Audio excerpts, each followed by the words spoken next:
오늘 우리가 함께 나눌 말씀의 제목은 그리스도의 고난에 참여하는 자입니다. 사람은 누구나 이 고난을 좋아하지 않습니다.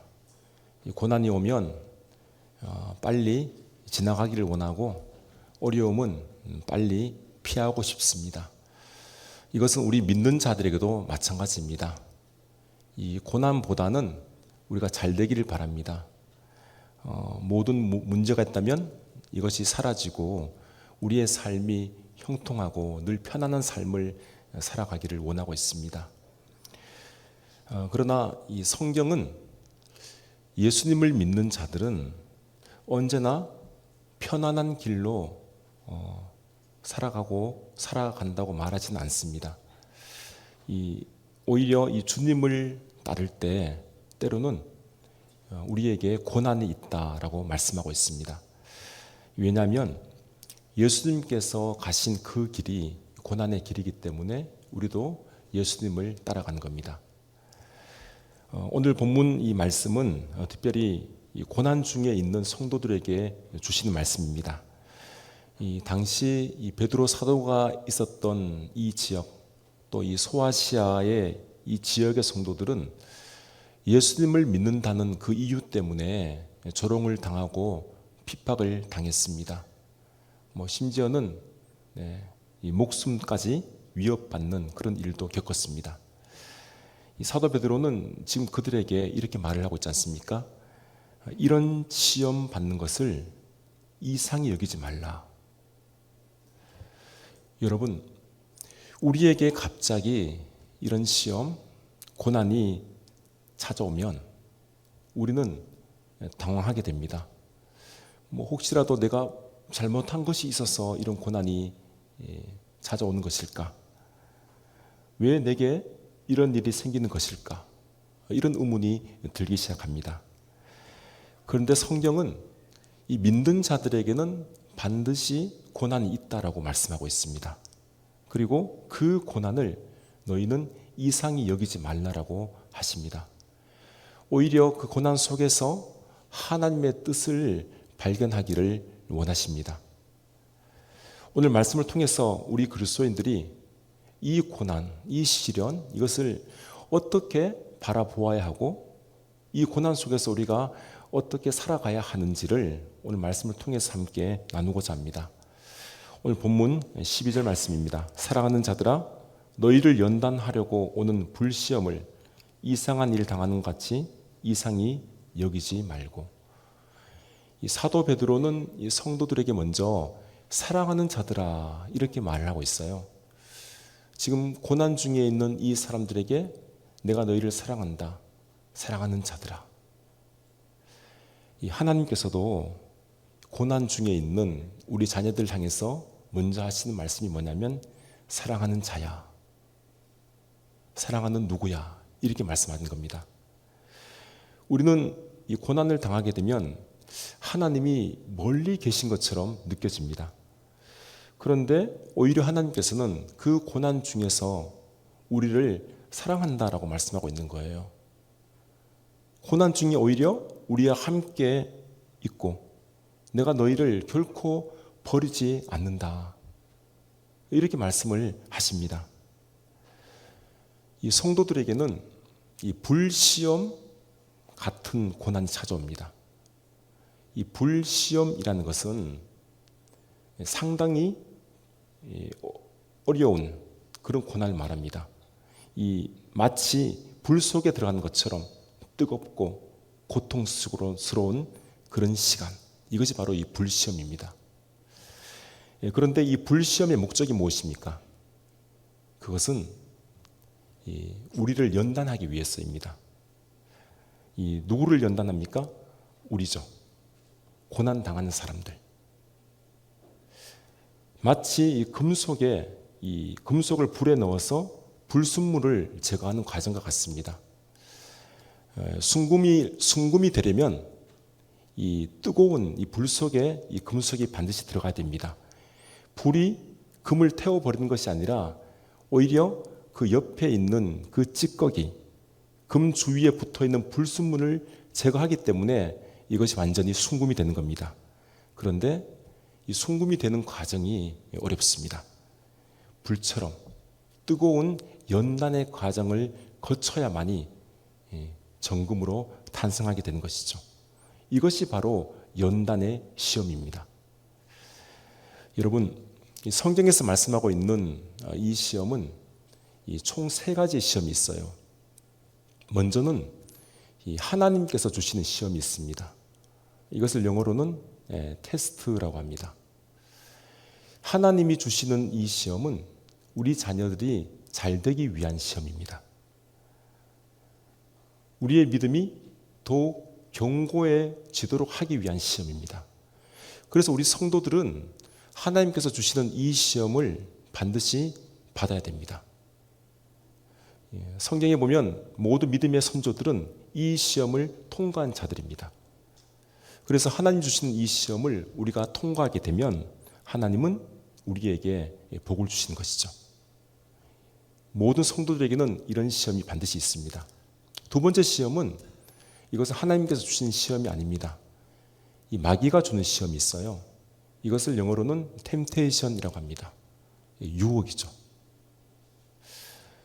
이 마귀의 시험은 우리를 망하도록 하기 위한 시험입니다.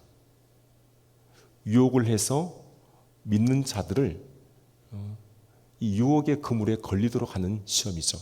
그래서 우리가 유혹을 만나게 되면 이 시험은 반드시 무찔러야 됩니다. 내가 당하면 안 되는 거예요.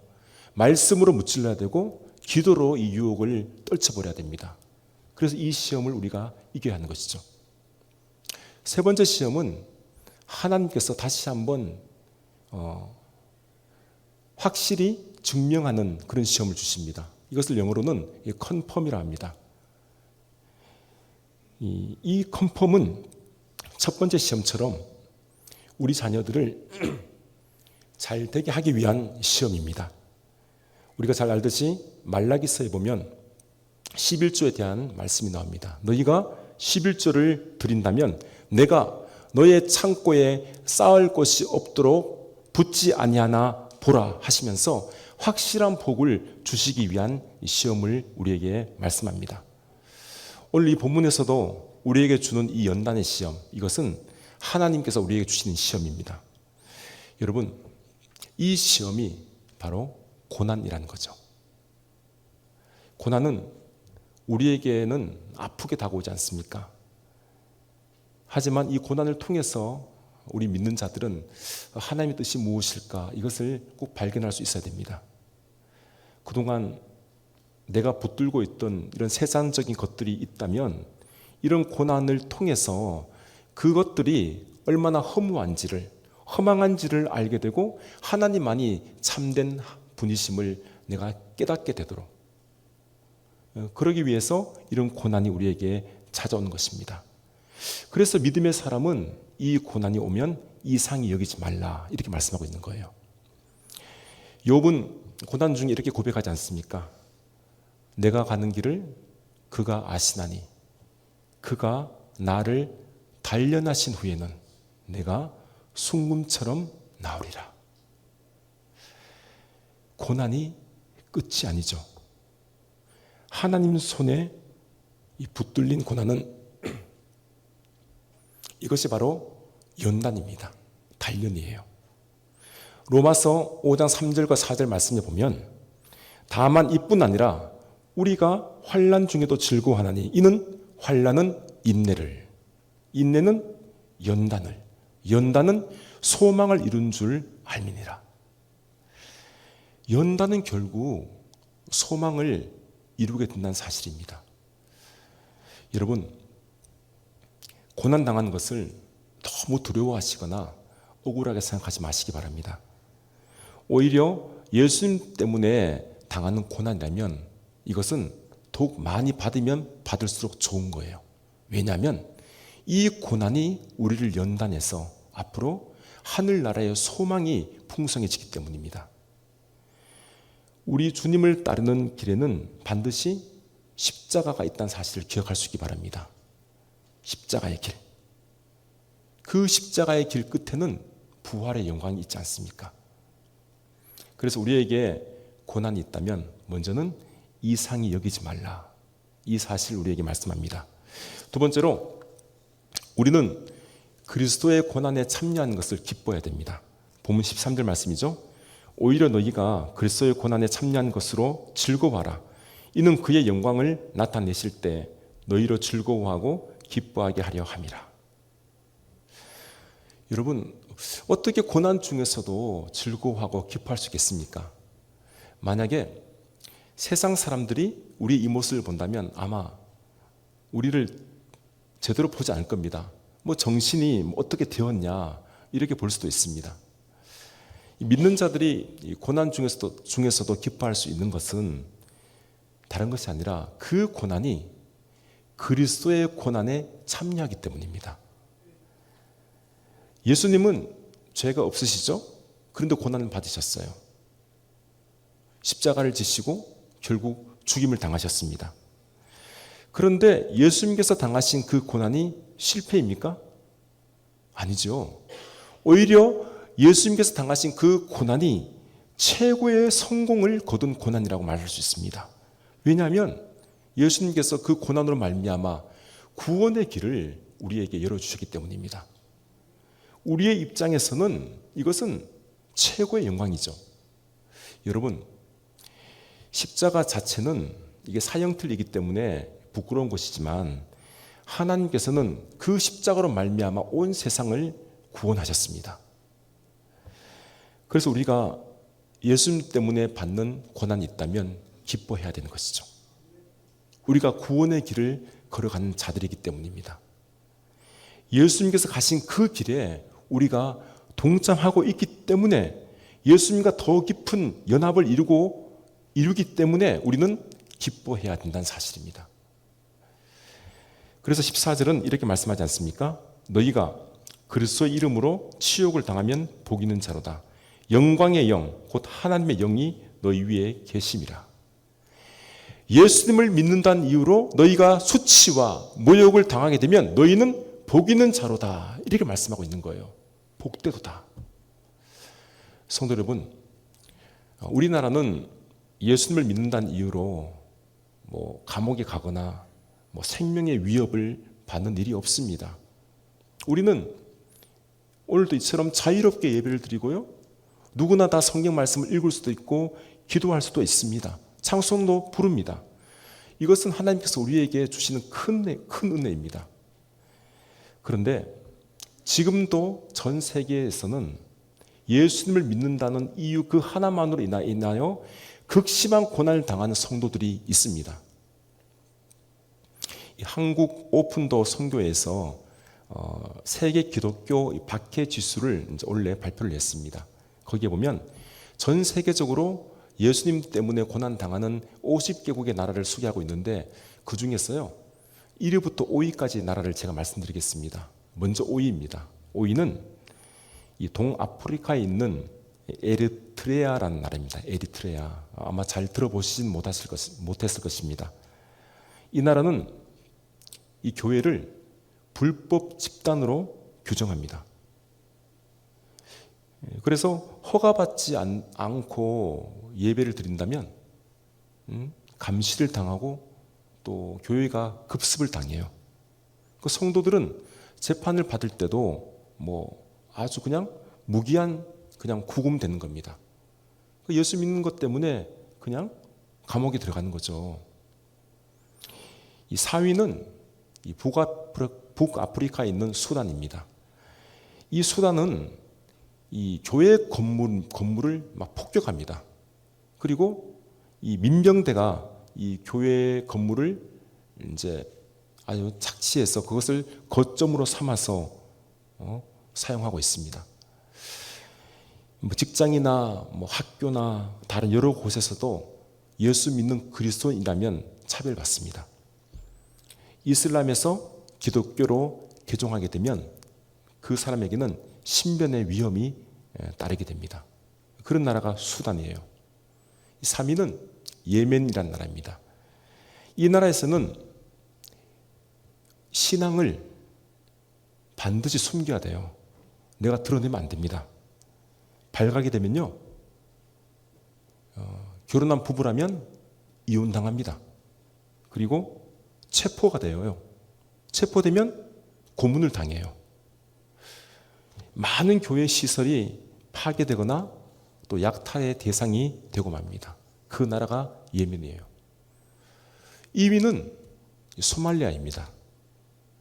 이 기독교인은 그 가족으로부터 그리고 그 시족으로부터 추방을 당해요. 버림을 받습니다. 예수 믿는다는 이유 때문에 그는 이제는 가족이 아니에요. 그리고 공개 처형도 있어요. 사람들이 보는 앞에서 처벌을 당하는 죽는 것이죠. 아예 법적 보호를 거의 받지 못합니다. 여러분, 1위는 어디일까요? 그렇죠. 이 북한입니다. 북한. 이 북한은요, 그리스도인이라고 발각이 되면 그냥 정치범 수용소에 그냥 들어가게 되어요. 거기서 아주 장기적으로 심한 노동을 하고 또 즉각 처형의 위험도 있습니다. 자기만 죽는 게 아닙니다. 가족도 같이 처벌해요. 그리고 성경을 소지하거나 예배를 드린다. 이건 아주 중대한 범죄로 봅니다.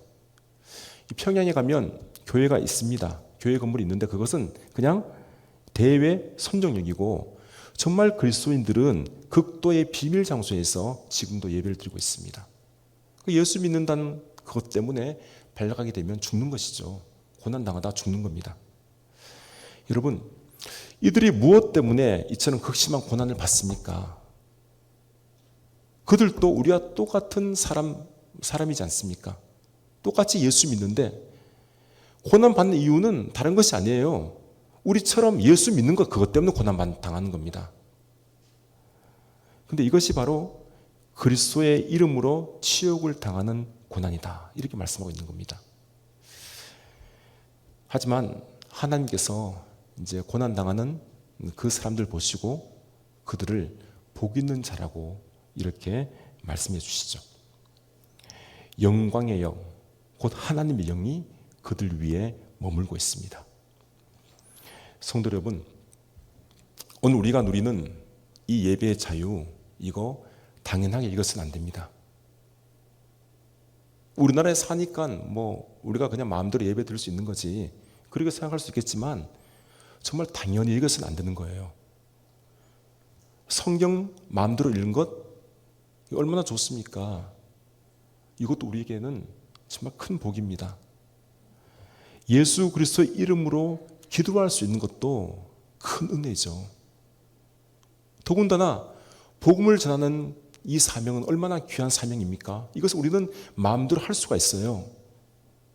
우리 자녀들에게, 우리 학생들에게 믿음을 가르치는 것, 이거는 우리나라가 하나님께 받은 정말 놀라운 복입니다.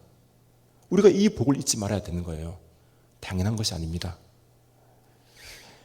그럼에도 불구하고 우리 가운데 예수님을 믿는다는 이유로 혹 손해를 보신 분 없습니까?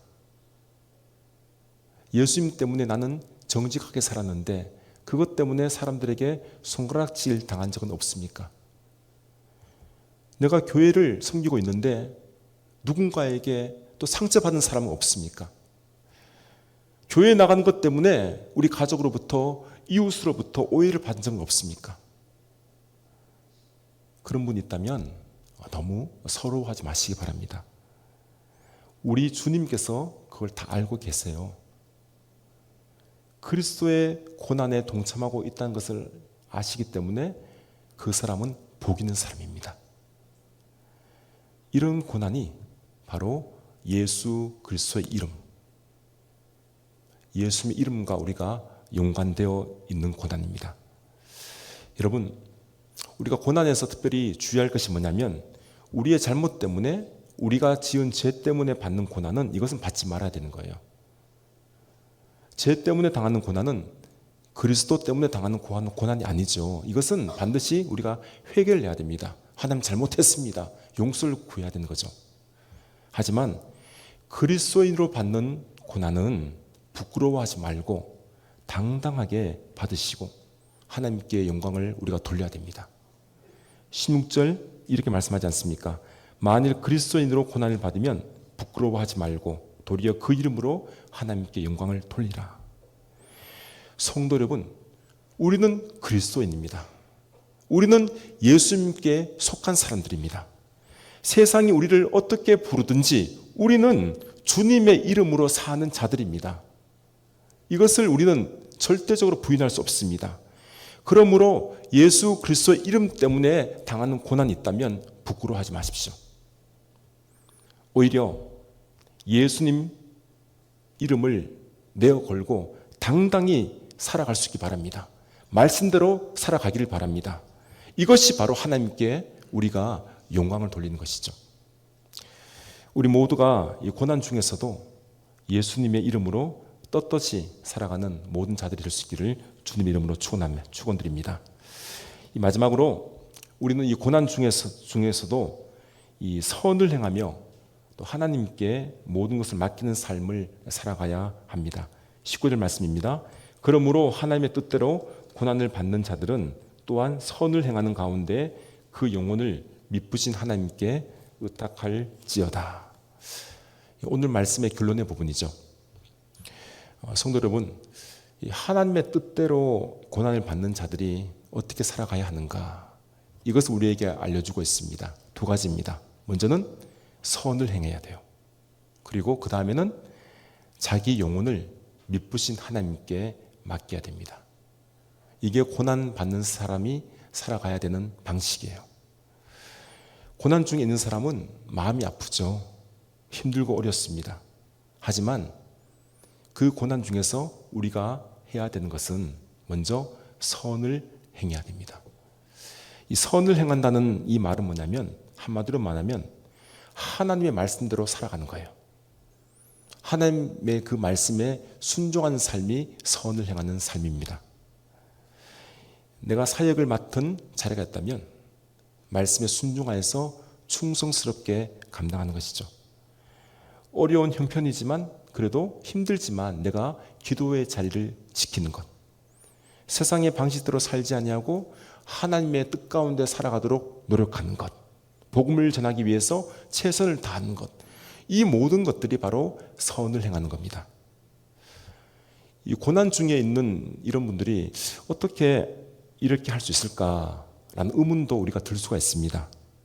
하지만 고난이 깊으면 깊을수록 우리는 더욱 선을 행하는 삶을 살아가야 합니다.